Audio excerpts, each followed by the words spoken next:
Vamos lá, gurizada. Vamos falar então hoje de prática de atos judiciais, vamos falar de tipos de decisões judiciais e de contagem de prazo.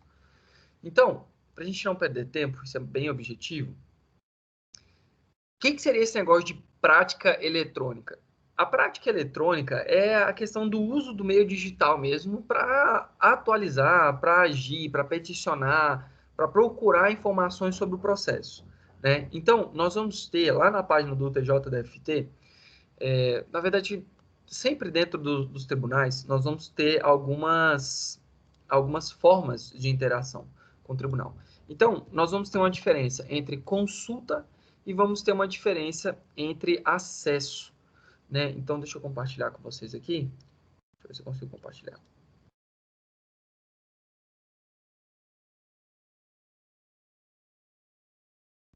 Estão enxergando aqui a página do TJ? Todo mundo enxergando? Sim. Show. Então, se eu colocar aqui em consulta, apareceu uma nova página para vocês também, não apareceu? Apareceu. Ótimo. Então, essa consulta pública aqui, você consegue colocar dados de processos que não estejam correndo em sigilo e você consegue encontrar o andamento, o teor das decisões. Só que você não consegue procurar, por exemplo, as petições. Então, aqui você não consegue acessar as petições. Então, eu coloquei aqui o nome do advogado, coloquei meu nome, e aí aqui vai aparecer alguns processos que eu estou participando. Então, aqui tu consegues pegar e verificar a movimentação do processo. Isso daqui é na consulta pública, tá bom? Você vai pegar, vai entrar e vai conseguir acessar o andamento. Agora, uma coisa diferente é o acesso. O acesso, se vocês olharem essa nova página aqui, é onde normalmente você entra ou com uma senha ou então com um certificado digital para assinar. Se você quer ver as petições, quer ver o inteiro teor, a questão da integralidade do processo, você vai entrar pelo acesso. Pela consulta, você vai achar a movimentação e as decisões. Ok? Então, quem tiver interesse depois, vem aqui na página do Tribunal de Justiça, vem aqui na parte de PJE, você pode fazer a consulta pública, tá? Então, você vai conseguir verificar, né, todas as questões que são públicas, só não vai ter acesso de fato às petições. Existe ainda a questão do Diário de Justiça Eletrônico, que são onde são publicadas as intimações para os advogados. E nós temos ainda a questão do sistema via push. O que é isso, professor? Via push. Push é um cadastro que tu faz e aí tu passa a ter acesso ao andamento. Via de regra, no seu e-mail você recebe o andamento, né, daquele processo. Então você cadastra ele no seu e-mail, toda vez que ele tiver uma movimentação, o push vai lá e te manda. Né? Alguns tribunais permitem que pessoas que não sejam advogados também cadastrem o sistema via push. Então, se você tiver ali algum processo que tu queres acompanhar, é bem possível que tu consiga cadastrar ele pelo sistema via push. Da questão dos atos de prática eletrônica, tem uma questão que já caiu diversas vezes em concurso público, que é essa aqui, ó. Compete ao Conselho Nacional de Justiça e, supletivamente, aos tribunais regulamentar a prática e a comunicação oficial de atos processuais por meio eletrônico. O que isso quer dizer? Quer dizer que, inicialmente, você tem que falar o quê? Quem tem a competência para, de fato, regulamentar a prática é o CNJ. E de forma supletiva, ou seja, supletiva, gente, não é concomitante, como costuma cobrar. Supletivo é, na falta de, para contribuir com, para ir além de. Então, supletivo é suprir alguma coisa. Né? Toda vez que você tiver dificuldade ou quiser ver alguma questão, você pode colocar em sinônimo. Tá, esse aqui não apareceu nenhum. Mas, assim, a ideia dos tribunais é que eles possam criar alguma coisa a mais, alguma especificidade. Mas a ideia, a regra geral, é sempre do CNJ, tá bom? Então, não é concorrente que cada um pode criar e pronto, não. Lembra, igual quando a gente fala da Constituição Federal e a Constituição dos Estados. Elas não podem criar divergência entre si. Princípio da simetria. Você vai respeitar a ideia do CNJ e aí, se eu precisar alguma coisa específica, alguma coisa a mais supletiva, aí você pode utilizar a orientação dos tribunais. Essa questão já caiu diversas vezes em concurso público, né, sempre cobrado com uma redaçãozinha bem próxima, mas a grande discussão era sobre a competência. tá bom? E aí lembra, eu sempre marcaria aqui a competência ser supletiva. Professor, tô lá no PJE, processo judicial eletrônico. Para quem já estagia, para quem tem prática, sabe que normalmente isso acontece bastante. Deu erro no sistema. O que que acontece? Se tiver um erro no sistema, via de regra, o que que acontece? Vai ser emitido uma portaria logo no dia e coloca a prorrogação do prazo para o dia seguinte. Então, se hoje era o último dia do prazo e deu erro no sistema, seu prazo vai ser prorrogado para o primeiro dia útil. Então, hoje é sexta-feira, então o primeiro dia útil seria na segunda-feira, tá bom? Professor, vale a pena sempre confiar na portaria? Veja bem, não, isso aqui é muito perigoso. Então, o que você tem que fazer? Tira print da sua tela, sempre salva mostrando que você teve um erro ali, que de fato o sistema está fora do ar. Alguma pergunta? Não? Então, não deixem de fazer esse print da tela. Professor, eu não sei fazer o print da tela. Você vai lá, aperta Ctrl P e bota assim, salvar em PDF. Aí você não tirou o print, mas pelo menos você imprimiu aquela página em PDF. E aí você vai lá e peticiona no primeiro dia útil seguinte. Veja, quando dá erro, não devolve o prazo integral, devolve para ti somente aquele último dia de prazo, tá bom? Então fique atento a esse detalhe. O que que o judiciário tem como obrigação? Ele tem que disponibilizar máquinas para que você possa fazer esse acesso de forma presencial, tá? Lá você consegue utilizar umas máquinas. Se eventualmente ele não tiver, se não tiver, você vai poder utilizar o protocolo não eletrônico. Hoje, a realidade de vocês, que moram em Brasília, todos os tribunais daqui, todas as varas, possuem computador disponíveis. Então, você tem a sala do AB, você tem um local próprio para que tu possa fazer esse tipo de atividade eletrônica, né? Mas digamos que você está ali na caixinha e aí lá não tem computador de jeito nenhum para você fazer um protocolo. Aí, nesse caso, o artigo 198 fala que quando não tiver um acesso, ele pode receber por outros meios. Tranquilo? Então, essa é a ideia bem básica sobre a presença do sistema eletrônico para vocês. Agora, no que tange aos tipos de decisões judiciais, essa aqui é muito interessante. E quem tiver aí um pouquinho mais distraído, foca, presta atenção, essa parte precisa de atenção. O juiz, ele vai falar no processo por algumas formas, né? Então, vai ter alguns procedimentos para ele falar. Esses pronunciamentos, esse procedimento, vão ser divididos em 4. 3 aqui e um vai ser ato ordinatório. Então, primeiro deles, sentença. Segundo, decisão interlocutória. E terceiro, despacho. Então, qual é o bizu? O bizu é sentença. O que eu anotaria? Sentença é aquilo que coloca fim à fase de conhecimento. Então, deixa eu anotar meus bizus aqui. Ah, não, já coloquei. Deixa eu botar aqui mais fácil. Sentença. Fim à fase de conhecimento. Interlocutórias. Então, decisões, processo, que não sejam sentença. Com determinações.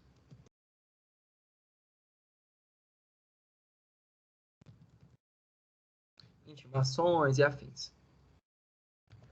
Então, esse é um bizuzinho do momento para vocês lembrarem cada uma delas. Sobre a sentença, vocês vão estudar muito sentença em processo civil 2, finalzinho do processo civil 1, mas a gente já pode adiantar algumas coisas, né? Nós vamos ter ali a previsão no artigo 485 e 487, e a ideia é que a sentença ela vai ter algumas regras especiais. Então, ela precisa, são elementos da sentença, né? O relatório,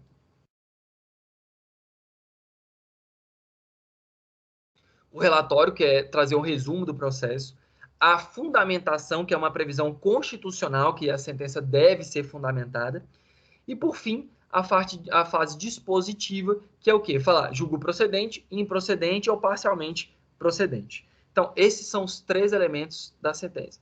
Professor, só utilizar uma jurisprudência, jogar a jurisprudência é fundamentar? Não. Só colocar um artigo é fundamentar? Não, ele tem que explicar, ele tem que falar do porquê daquele caso ser igual àquela fundamentação, perdão, àquela jurisprudência, do porquê de incorrer aquela teoria. Então, só pegar e colocar termos genéricos, colocar assim, punitive damage. Se aplica punitive damage, por isso condena fulano a tanto, tanto, tanto. Opa, tá errado. Você não pode utilizar conceitos abstratos nesse tipo de teoria sem explicar o porquê.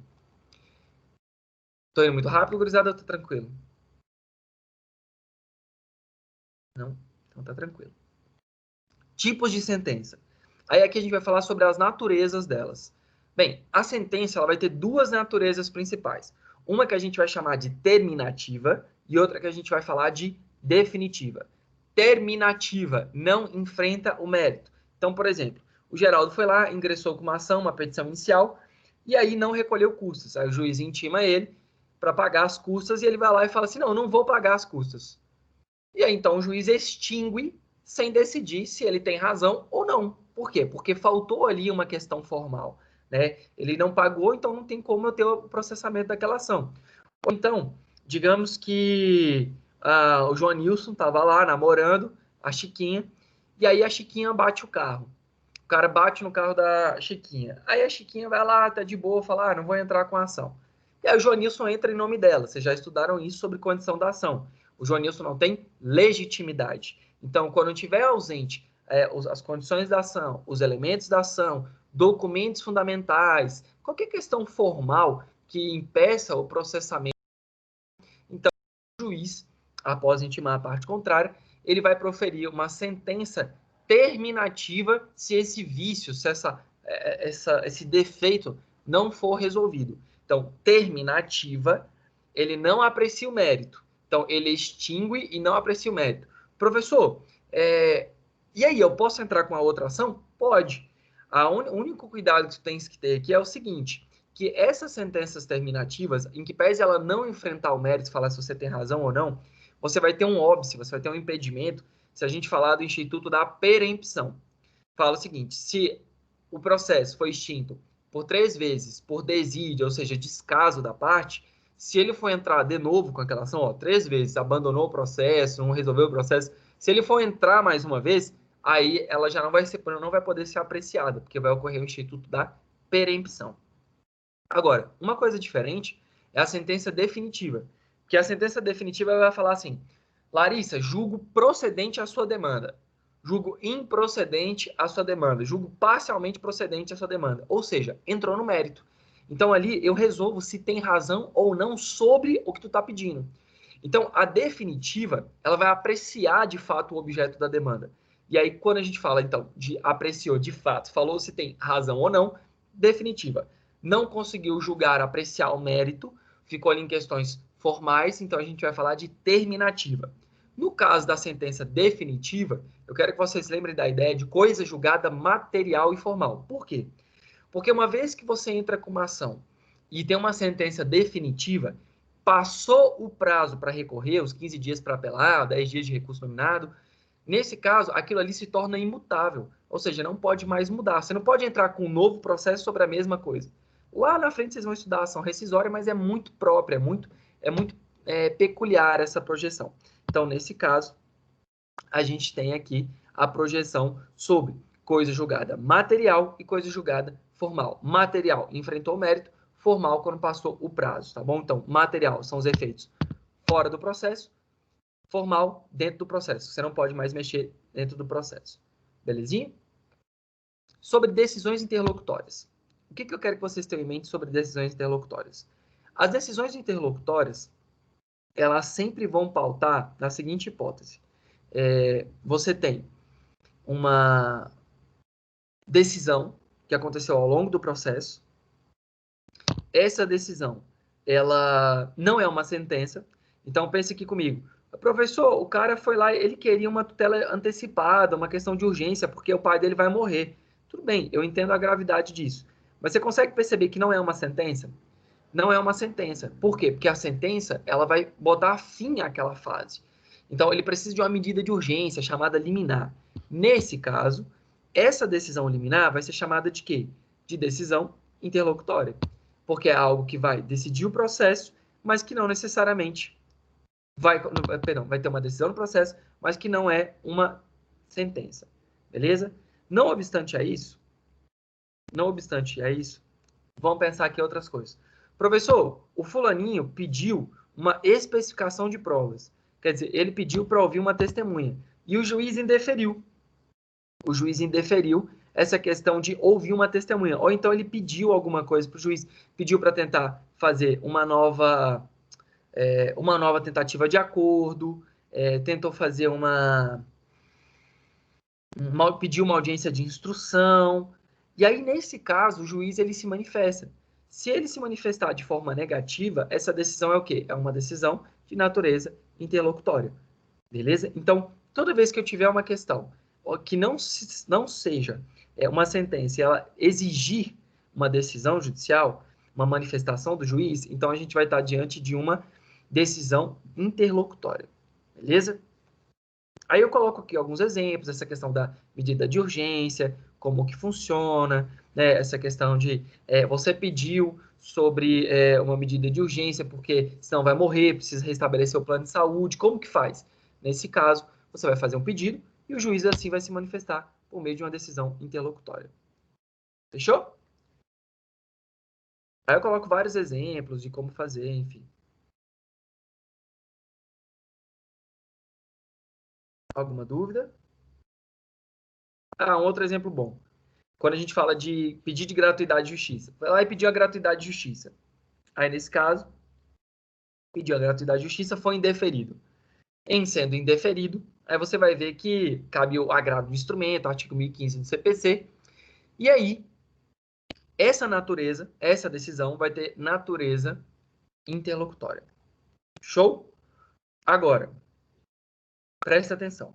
Aqui, a gente vai falar de algo um pouquinho complexo, que eu preciso dar total atenção de vocês. Então, quem estiver viajando, presta atenção real. Artigo 356, chamada decisão parcial antecipada de mérito. Professor, misericórdia, que diabo é isso? Já falei em alguns vídeos lá no YouTube e falei também na nossa maratona. Veja, digamos que o Duda entrou com uma ação judicial pedindo o seguinte: o Geraldo bateu no carro do Duda, tá bom? Então eu tenho 3 pedidos. O Geraldo bateu no carro do Duda, isso foi filmado, né? Tinha uma câmera, foi filmado. O Duda juntou 3 orçamentos, juntou a filmagem e falou: olha, excelência, o Geraldo bateu no meu carro, tá aqui a filmagem, tá aqui, ó. Orçamento ficou em tanto. Só que o Geraldo, excelência, ainda me xingou. Não dá para ver na câmera não, mas ele pegou, saiu me xingando, esculhambou, e eu quero uma indenização moral. E por fim, excelência, eu sou motorista de Uber. Então, nesse caso, eu preciso o quê? Eu preciso que ele arque com o dano desse período que eu não vou estar trabalhando. Aí o juiz vai lá, citação da ciência da existência da relação processual. O Geraldo vai lá e refuta, né, nega o dano moral, falando que não xingou, e fala que os valores de lucro cessante são absurdos. Mas não questiona a questão da batida, né, já que tinha um vídeo, então era incontroverso. Aí o juiz, ele pensa o seguinte, vamos lá, foca em mim aqui. Tem um dos pedidos que é incontroverso. Não tem um porquê discutir. Por quê? Porque naquela oportunidade, eu já verifiquei que tem câmera, tem filmagem, está tudo bonitinho, realmente o dano material é inconteste, a batida aconteceu. Agora, xingou ou não, eu não sei. E a questão do lucro cessante, realmente eu preciso apurar os valores que o Duda ganha mensalmente como motorista de Uber. O juiz, de acordo com o nosso novo CPC, pode fazer o seguinte procedimento, gurizada. Pensa aqui, eu tenho uma reta processual, né? Petição inicial, citação, audiência de conciliação, contestação, tal. O juiz ele pode fazer o seguinte: olha, como esse negócio do dano moral é incontroverso, então eu vou decidir o mérito dele antes, para já mandar arrumar o carro do Duda o quanto antes. Aí ele pode fazer uma decisão parcial antecipada de mérito. Quer dizer o quê? Ele já vai julgar procedente ou improcedente um dos pedidos e os outros vão tramitar. Então, veja, aqui vão nascer 2 retas. Eu tenho uma reta processual e a partir do momento que eu tenho essa decisão parcial antecipada, nasce outra reta processual. Que diabo é isso, professor? Porque esses 2 pedidos vão seguir o trâmite normal. Aí depois vai ter réplica, provas, audiência, sentença. Enquanto essa daqui, que teve a decisão parcial, ela vai decidir o mérito sobre essa batida. E qual é a grande questão sobre esses pontos? É que se o juiz decidiu um dos pedidos antecipadamente, o recurso que vai caber dessa decisão, o recurso dessa decisão parcial antecipada de mérito, vai ser um agravo de instrumento. Enquanto aquele outro que foi decidido por uma sentença vai ser um recurso de apelação. Então, é como se eu tivesse aqui, tem uma reta processual, opa, o juiz verificou que tem pedido em controvérsia, ele vai lá, faz uma decisão de mérito, que aprecia o objeto, e vai continuar a reta aqui embaixo para os outros dois. E essa aqui passa a ser resolvida. Alguma dúvida? Não? Beleza. Tranquilo. Show. E aí no material de vocês eu coloco vários exemplos, né? Porque normalmente os alunos costumam ter muitas dúvidas, mas como aqui hoje a galera tá ligada, então vamos seguir. Despacho. Vamos lá. O despacho, ele é um pronunciamento do juiz, obviamente, ele também pode ser compreendido como questão ordinatória, né? Ideia, atos ordinatórios, mas o código vai lá e traz assim de forma bem específica os três: sentença, decisão interlocutória e despacho. Despacho vai ser pronunciamento do juiz. Então, assim, que não possui um teor decisório. Então, o que seria isso? Manda oficiar, uma intimação, então, certificar alguma coisa. Então, esses atos, eles são despachos do juiz. Fazer um saneamento, uma regularização do feito, né? Então, a ideia seria que os despachos não têm o teor de decisão, mas tem um teor de informação. Então, por exemplo, a parte foi lá e apresentou um recurso. Então, você vai intimar o autor da parte contrária para que ele, se ele quiser, ele apresente a contrarrazão, né, a resposta àquele recurso. Vê que não tem teor decisório, não é uma sentença, não vai trazer ali nenhum condão de decidir, prejudicar, mas vai informar, tá bom? Então, dessa forma, nós temos a ideia do despacho. Beleza? De informar, é um pronunciamento do juiz. É o juiz falando no processo sem decidir. E aí, os atos meramente ordinatórios, por que eu trouxe para vocês? Porque eu já vi cair em prova de concurso, né? E que os atos ordinatórios, eles não são do juiz, propriamente, mas a ideia é que o servidor possa fazer de ofício. Então, quando ele vai lá e certifica que alguém peticionou, certifica alguma coisa que aconteceu ao longo do processo, vocês vão ver diversas vezes ao longo do processo que quem vai assinar aquele ato vai ser o diretor da vara. E aí, então, o diretor da vara praticou um ato ordinatório. São questões formais, são questões de movimentação do próprio processo. Então, sobre o pronunciamento do juiz, vamos falar desses três, né? Sentença, decisão, despacho. E os atos ordinatórios, que normalmente não são feitos pelo juiz, são feitos pelos servidores, mas tem o bizu. O juiz revisa esses atos quando tiver necessidade. Então, por isso que eu falei lá atrás dessa hipótese de 4. Porque os atos ordinatórios, era exatamente essa questão que era no concurso. Os atos ordinatórios, por que eu trouxe essa percepção? Porque o juiz pode fazer a revisão deles quando necessário, tá bom? Então, seriam essas 4 hipóteses de manifestação. Professor, e o tribunal? O tribunal não é o juiz. Como é que ele fala no processo? O tribunal, toda vez que eu estiver falando de uma decisão colegiada, eu vou chamar essa decisão de acórdão. Então, os desembargadores proferem um acórdão, ministros acórdão, tá bom? A turma recursal profere um acórdão. Se o ato for feito de forma oral, nesses casos, vai constar em ata. Então, se estiver fazendo, por exemplo, um plenário do júri, os debates, as sustentações orais, elas são orais. E aí, nesse caso, se acontecer alguma ilegalidade, você tem que, já pede para constar na ata, porque se não constar na ata, não vai ficar o registro. Beleza? Alguma dúvida? Não? Beleza, então. Prazo. Vamos ensinar a contar prazo. Bem, via de regra, turma, o prazo, ele vai estar escrito na lei. Então, você vai recorrer prazo, apelação, 15 dias, embargo, 5 dias, agravo, 15 dias, contestação, 15 dias. Você vai ter ali o prazo previsto em lei. Mas existem algumas hipóteses, né, que a lei não determina. Então, existem algumas hipóteses que, de fato, a lei é omissa. Quando a lei é omissa, O juiz determina o prazo. Então, é o que a gente vai falar de discricionariedade, né? Então, primeira regra, você vai fazer como se fosse um escalonamento. Primeira regra, vai olhar lá no código. Não tem um prazo, não tem uma estipulação legal? Beleza. Então, agora vamos para o segundo ponto. O juiz determinou naquela demanda dele, naquele pronunciamento dele, algum prazo? Se o juiz não determinar, aí você vai utilizar uma regra geral, que é o seguinte: se não tiver na lei, se o juiz não determinar um prazo, tu vai utilizar o prazo de 5 dias. Então, pensa sempre nessa regra.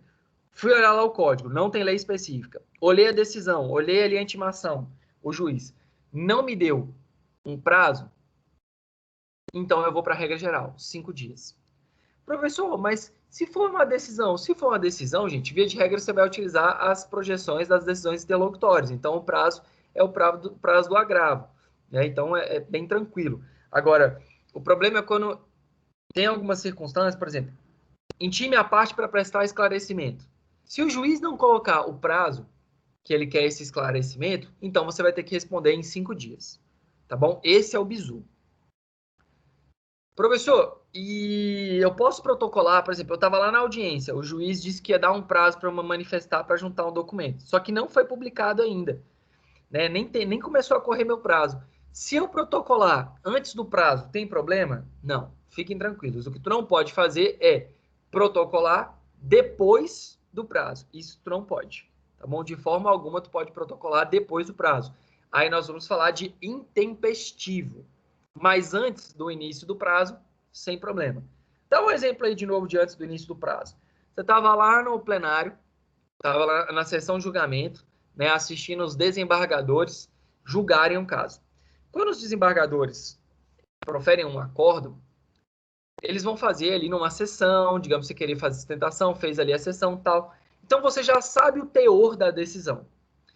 Não teve ainda o início do prazo, mas se você quiser já recorrer, apresentar alguma questão de ordem, sem problema, antes mesmo da contagem do prazo, não tem problema. Bizu importante: diferença de prazo material e prazo processual. Por que isso é importante? Porque prazo material conta em dias corridos, enquanto prazo processual conta em dias úteis. Como assim, professor? Vamos lá. Vocês já ouviram falar de prescrição, decadência, que é o quê? Quando você vai lá e perde o direito a alguma coisa. Você tem 3 anos para entrar com uma ação, 1 ano para entrar com a ação. Esse 1 ano, esse prazo prescricional de 1 ano, ele vai ser contado em dia útil? Não. Ele vai ser contado em dias corridos, porque é um prazo fora do processo. Então, nós vamos chamar isso de prazo material. Se eu estiver falando de prazo dentro do processo, dias úteis. Um prazo fora do processo, prazo material. Vamos contar isso daí em dias corridos. Sempre guardem esse bizu com vocês. Prazo material, fora do processo. Prazo processual, dentro do processo. Fora do processo, corrido. Dentro do processo, dias úteis. Ok? Professor, recesso forense. Que diabo é isso que os advogados tanto falam? Vamos lá. Do dia 20 de dezembro ao 20 de janeiro, o Código de Processo Civil reconheceu que os advogados são seres humanos. E a partir desse período, a gente passou a ter o recesso forense. E o recesso forense é o quê, gente? É um período em que os prazos ficarão suspensos. Então, os prazos ficam suspensos, a audiência fica suspensa. Só que não quer dizer que o judiciário vai ficar parado. O judiciário vai fazer tudo aquilo que ele pode, a movimentação, onde não exija a necessidade de apresentação de peça. Professor, mesmo com prazo suspenso, se eu quiser manifestar, eu posso? Pode. O que não vai ser cobrado, exigido, é que você faça dentro desse período de manifestação. O prazo fica suspenso. Então, se eu tinha 5 dias para me manifestar, era dia 19. 5 dias, tinha passado 2 dias. Quando voltar, eu ainda vou ter 3 dias. Então, suspende o prazo. Eu vou pegar e suspender da onde parou. Não zera. Volta da onde parou. Beleza? Professor, mas se eu tiver uma liminar, se eu tiver uma questão de urgência, o judiciário não vai decidir, aí muda a questão. Nesse caso, vai sim ter, justamente por causa da urgência. Então, tutelas de urgência, audiência de custódia de réu preso, tá bom? Nesse caso, pode acontecer. Essa também que é em prova de concurso, que é uma projeção do seguinte. Professor, não tem como realizar o ato porque a cidade ela é muito do interior, o processo ainda não é eletrônico. O juiz pode prorrogar esse prazo, aumentar esse prazo? Pode. O juiz, ele pode mexer no prazo desde que esse prazo ele não tenha sido exaurido, quer dizer, que ele não tenha passado integralmente. Se não transcorrer todo o prazo, beleza, pode haver a dilação desse prazo, tá bom? Mas ele não pode ter esgotado. Se passou o prazo, beijos, acabou, falou, valeu. Show? O juiz também, via de regra, a gente tem que sempre pensar o seguinte, ele não pode simplesmente aumentar o prazo e pronto. Ele sempre tem que justificar, existe a necessidade de prorrogação. Então, prazos, que a gente chama de prazos fatais ou prazos próprios, não podem ser prorrogados sem que a gente tenha ali a anuência das partes. Professor, perdi o prazo. O que você faz? Chora, né? Entra em desespero, mas depois que o desespero passar, não deixa também o desespero demorar muito. E aí tu vai lá e verifica. Peraí, por que eu perdi o prazo? Normalmente, o que a gente faz no escritório? Você vai falar assim, a culpa é do estagiário. Só que a culpa do estagiário não resolve o seu problema. Agora, digamos que aconteceu um acidente na parte elétrica da cidade que tu mora e tu ficou sem energia. Opa, você não conseguiu fazer por alguma circunstância que foge do seu controle. Aconteceu uma chuva que impediu tu de estar no prazo, derrubou tudo, enfim. Se você tiver alguma justificativa, né, uma justa causa, que é o quê? Algo que acontece independente da sua vontade, você deve peticionar em juízo explicando do porquê de não conseguir fazer aquilo no prazo. E aí o juiz pode analisar e aceitar ou não sua peça. Professor, mas peraí, como que funciona isso? Vamos lá. O bizu vamos falar em duas ideias. O bizu prático, né, que vocês têm que fazer. E a ideia da projeção do código. Pensa aqui, tu perdeu o seu prazo. Perdeu seu prazo que era ontem. Hoje, você já peticiona a sua peça e já explica o porquê você não conseguiu fazer ela ontem. Porque se você esperar o juiz se manifestar, aí acaba que, olha o transcurso de tempo. Pode ser que o juiz demore 15 dias, 20 dias para se manifestar sobre isso. E aí, então, você tem um problema. Porque você teve todos esses dias a mais. Então, o que eu recomendo sempre? Se perdeu o prazo e existe, de fato, uma justa causa, logo na primeira oportunidade que essa justa causa cessar, peticiona pedindo a volta do dia do prazo, já com a peça, tá bom? Justamente para que o juiz, no pronunciamento dele, receba especificando que você agiu de boa fé. Né? Isso aqui, na prática, eu já vi diversos juízes indeferindo, porque o cara também quis dar uma desperta. Então, fique atento com relação a isso. Contagem do prazo. Como que eu vou contar o prazo? Você sempre vai excluir o dia do começo e vai incluir o dia do vencimento. Professor, isso é a mais clichê de todos. Vamos lá. O que pode acontecer? Pode acontecer a seguinte hipótese. Publicou ontem, olha o termo, publicou ontem, quinta-feira. Quando publica, eu passo a contar no primeiro dia útil seguinte. Então, publicou ontem, quinta, hoje começa a contar meu prazo.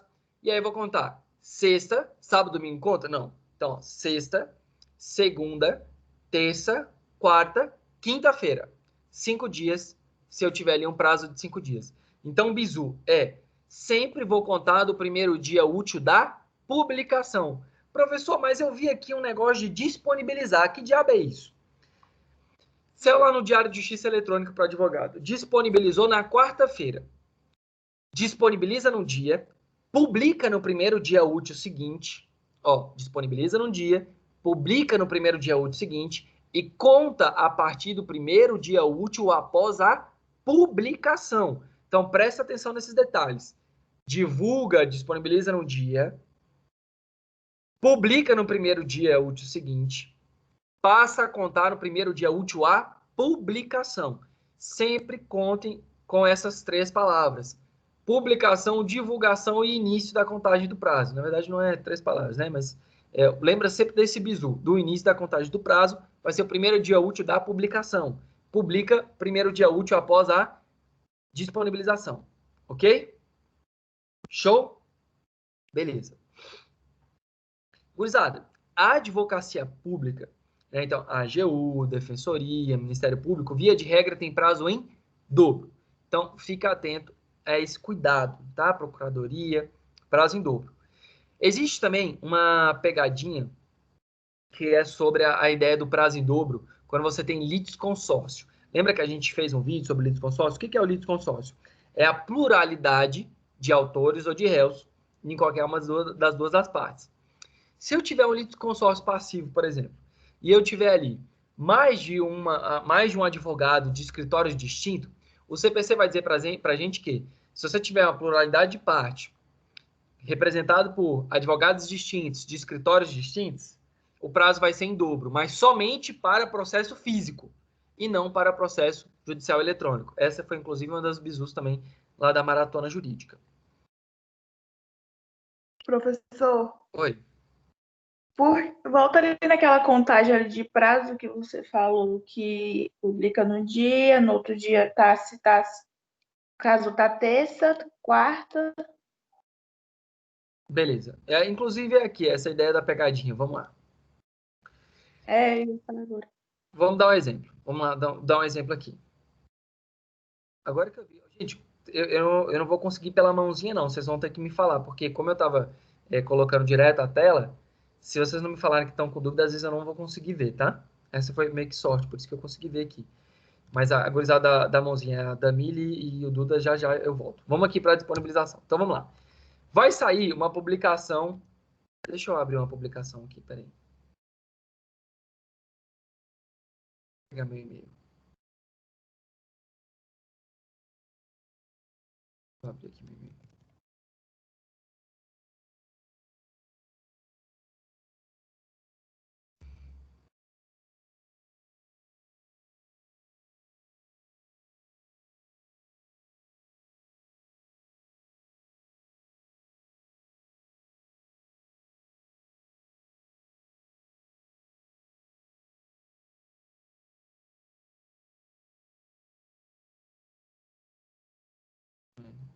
Aqui, pronto, achei. Deixa eu pegar aqui. Achei aqui, ó.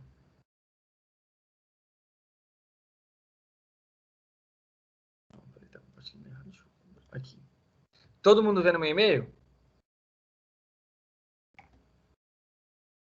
Vou pressupor que sim. Sim. Então, olha lá. Quando vem no PJ, Tá vai ok, ver tô assim. vendo. Isso aqui é o diário, o diário de justiça eletrônico para advogado, tá? Então vem aqui as publicações. Aí vem aqui, ó. Data da disponibilização, dia 26, ontem. Data da publicação, dia 27, hoje. Então, ó, disponibilizou na quinta. Vai publicar no primeiro dia útil seguinte. E o meu prazo vai contar no primeiro dia útil seguinte à publicação. Então, se disponibilizou na quinta, publicou na sexta, que dia que vai contar meu prazo, gente? 28. Oi? Primeiro dia útil. Amanhã é dia útil? Não. Segunda. Não. Exatamente. Então, meu prazo vai começar a contar só na segunda-feira. Segunda não, terça, que segunda é feriado. Tem que ver... boa pergunta. Sabe por quê? Que você vai ter que olhar o seguinte, TJDFT, verificar se, de fato, dia 30 vai ser feriado. Tá vendo aqui, ó? Não é feriado. Então, o tribunal vai funcionar normalmente. Ah, tá. Viu? Toda vez que você tiver em dúvida, vem aqui no site do tribunal para você verificar. Ó, dia 30, que é o dia do evangélico, 30 de novembro, não é feriado no tribunal. Então, vai ser dia útil pro fórum. Interessante. Não, esses bizus aqui tem que ficar muito atentos para eventualmente não ter nenhum prejuízo. Então, é assim que a gente vai utilizar. Sempre lembra, ó, disponibiliza no dia, publica no primeiro dia útil. Se tivesse disponibilizado, Michele, se tivesse disponibilizado hoje, que dia que ia começar a contar meu prazo?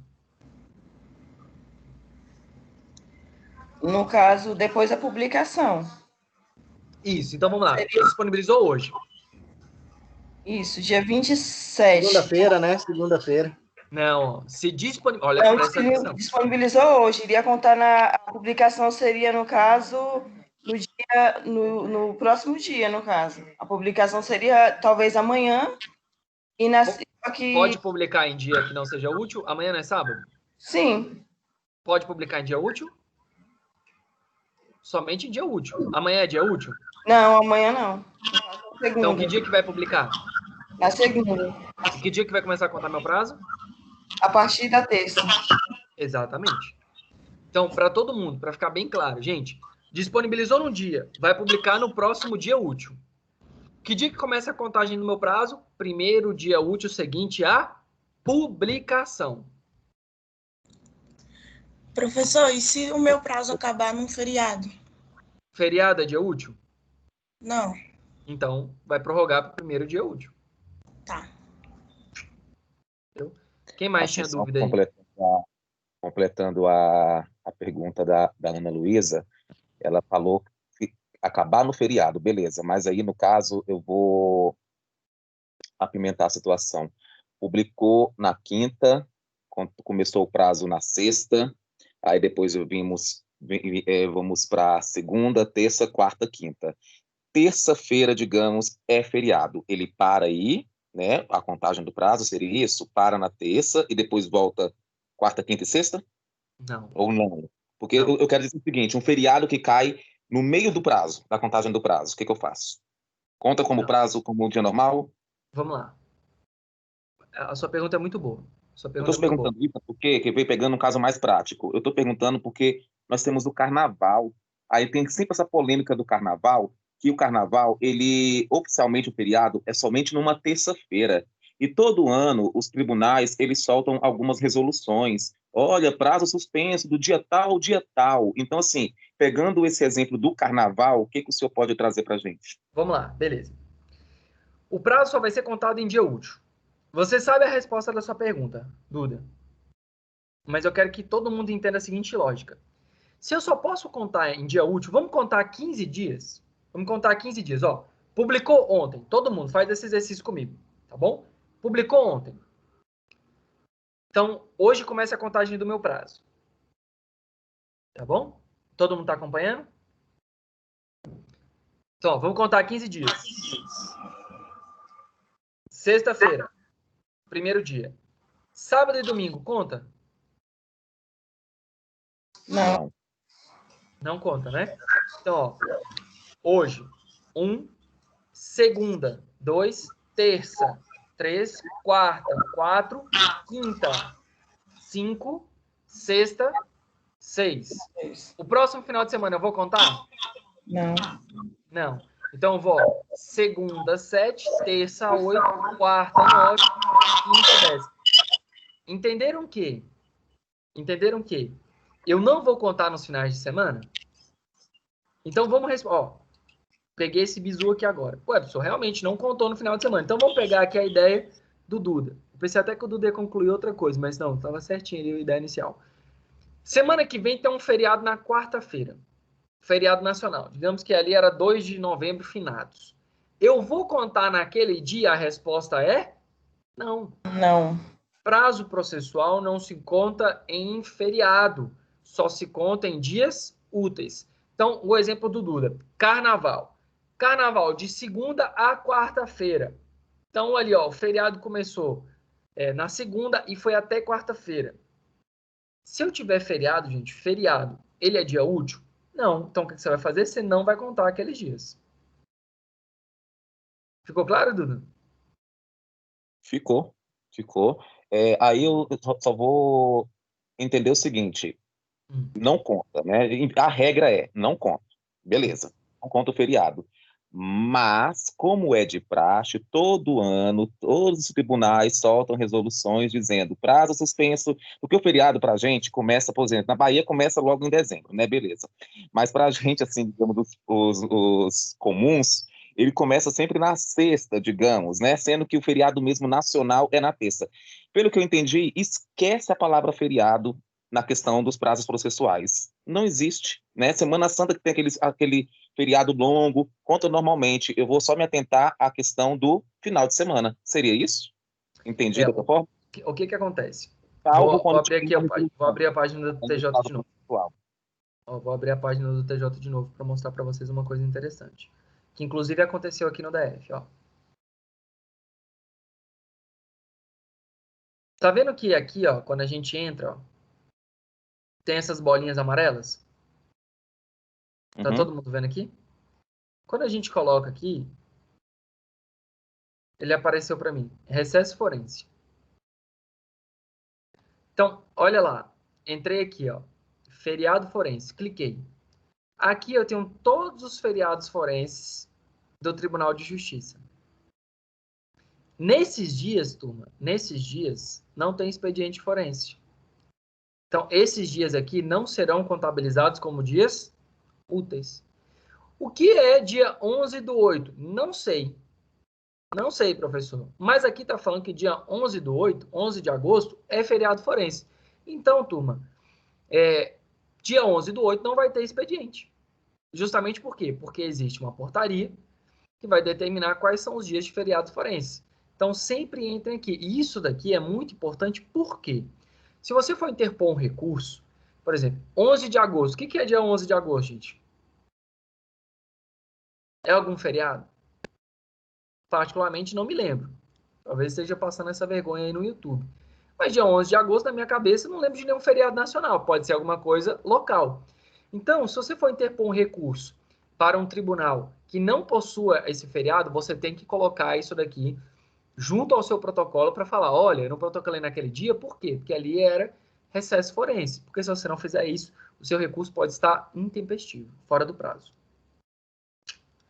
Beleza? Professor, Oi. tirando outra dúvida a Sim. respeito do prazo, vamos lá, tem uma ação, um caso prático, tem uma ação tramitando no tribunal, mas direito civil, tá? Digamos que envolve menor, pronto, beleza. Ministério Público tem o prazo, assim como nós, beleza. Isso. Também tem o prazo dele, né? O prazo lá. Porque eu gostei da pergunta do senhor, perdi o prazo, e daí? Ministério Público, digamos que tem lá os 15 dias dele, ele perdeu o prazo. Ministério Público perdeu o prazo. Eu posso ficar feliz com isso? Ele perdeu o prazo, mas acontece que você vai falar, não, Duda, ele pode tirar o print, igual a gente faz e tudo mais. Ele também não fez. Vamos lá, tipo o caso do André do Rap da vida. O Ministério Público não fez nada, deixou pra lá e tudo mais. Eu posso cantar a vitória antes do tempo? Se a parte que tem a necessidade de peticionar não peticiona, não junta comprovante de justa causa, então acontece algo que a gente chama de preclusão. Perdeu a oportunidade de se manifestar. Então, é bom para ti. Beleza. Então, isso é bom. Não quer dizer que você vai ganhar a ação. Por exemplo, lá também nas nossas dicas, eu coloquei sobre revelia, que é quando a parte contrária não apresenta a contestação, a ausência de defesa. Quer dizer que você ganhou a ação? Não. Mas há uma grande chance de ter a presunção de veracidade, você acabar tendo um sucesso na sua demanda. Tá, eu sei que o nosso caso aqui é civil, né? É civil e tudo mais. Mas só uma pitadinha ali pro penal, por exemplo, o Ministério Público teria os 15 dias para poder apresentar a denúncia. Ele não apresentou a denúncia. Aí sim, a pessoa pode ficar feliz? Não, porque o prazo para denúncia é impróprio. Apesar de você ter ali a estipulação, ele não vai ficar estritamente condicionado àquele prazo da denúncia, não. Beleza. Porque ele pode mandar para a delegacia, para oficiar, então fica. O penal tem umas coisinhas diferentes. É igual digamos que você está sendo processado, Duda. Você está sendo processado lá pelo crime de roubo. E o seu advogado não apresentou resposta à acusação que é a peça de defesa. Veja. Você não apresentou defesa. E aí, você vai ser prejudicado? Não, porque todo mundo tem direito à defesa. Então, nesse caso, a Defensoria Pública vai ser intimada, você vai ter que apresentar a defesa de qualquer jeito. Então, é isso que a gente chama de prazo impróprio. É que mesmo que você perca, não vai ter efeito para presunção, porque você é obrigatório a ter defesa. É obrigatório você ter defesa. Fala, Ana.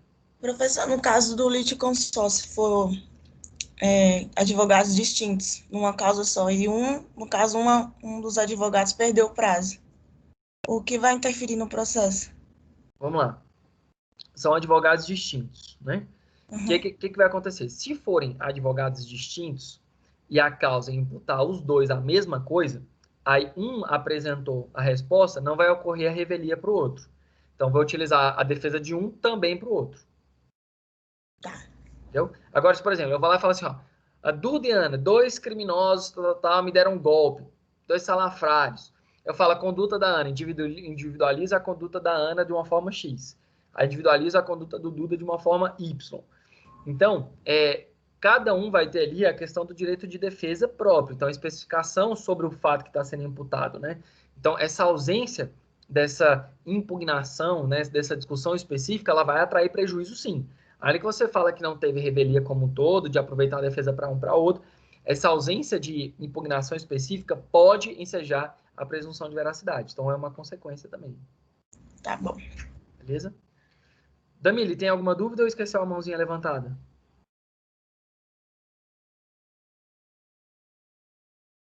Eu tenho, professor. Naquele momento em que o senhor deu o exemplo lá dos prazos em dias úteis e dias corridos. Fora do processo, dias corridos. Aí o senhor deu um exemplo. E dentro do processo, teria como o senhor dar um exemplo?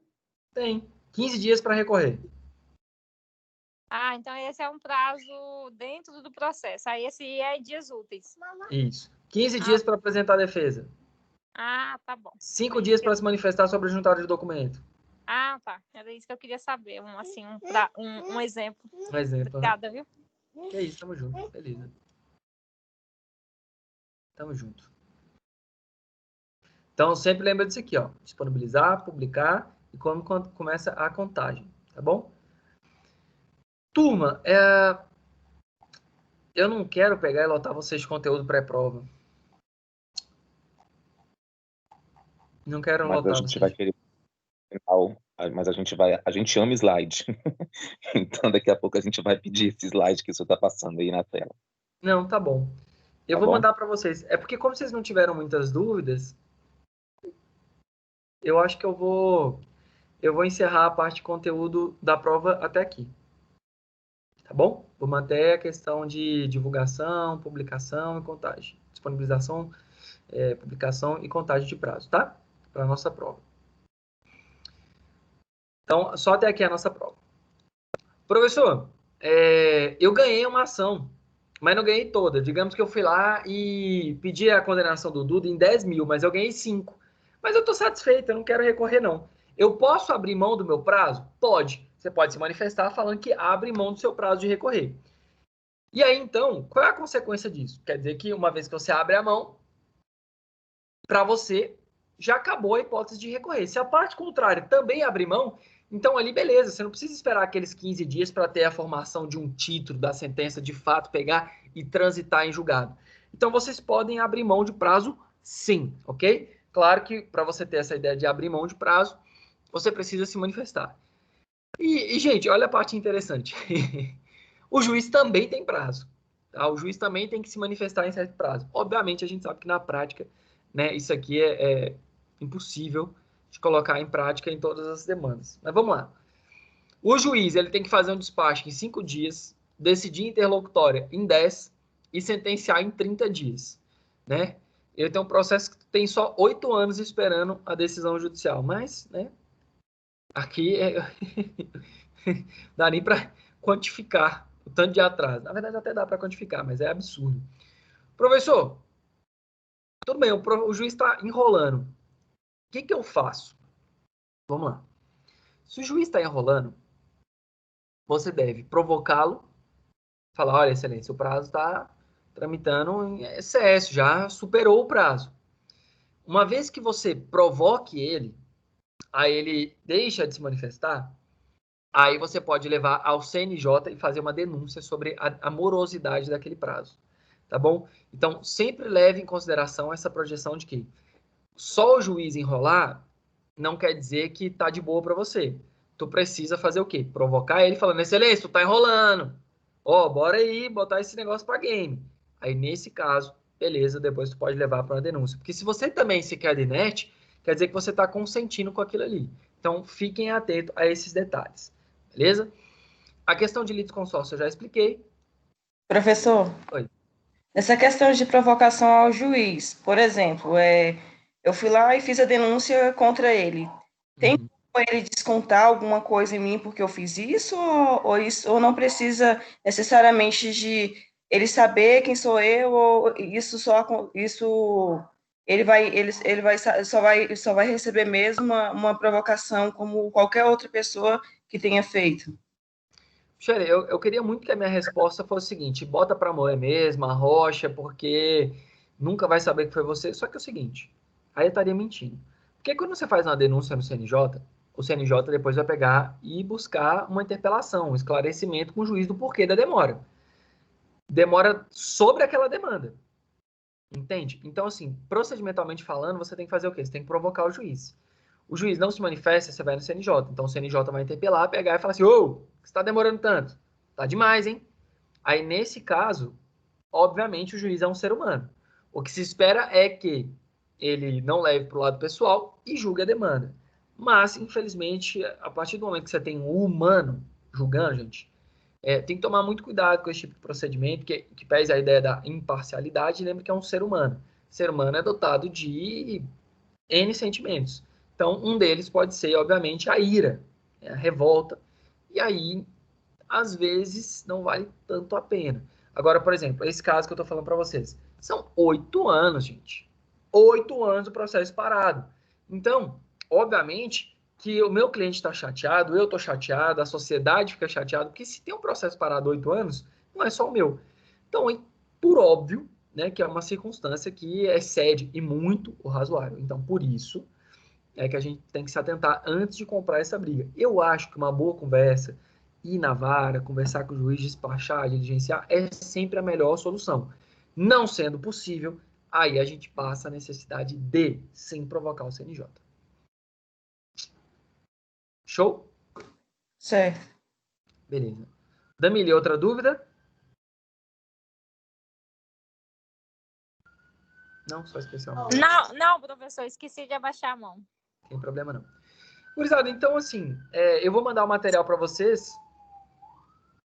e eu não vou me alongar. Estou satisfeito e vou mandar esse material. Esse material vocês vão estudar também em processo civil 1, então guardem com carinho, tá bom? Tem uma sirene aqui quebrando o pau. Mas aí eu vou encerrar a gravação nesse ponto e depois a gente passa para algumas considerações finais da aula, ok?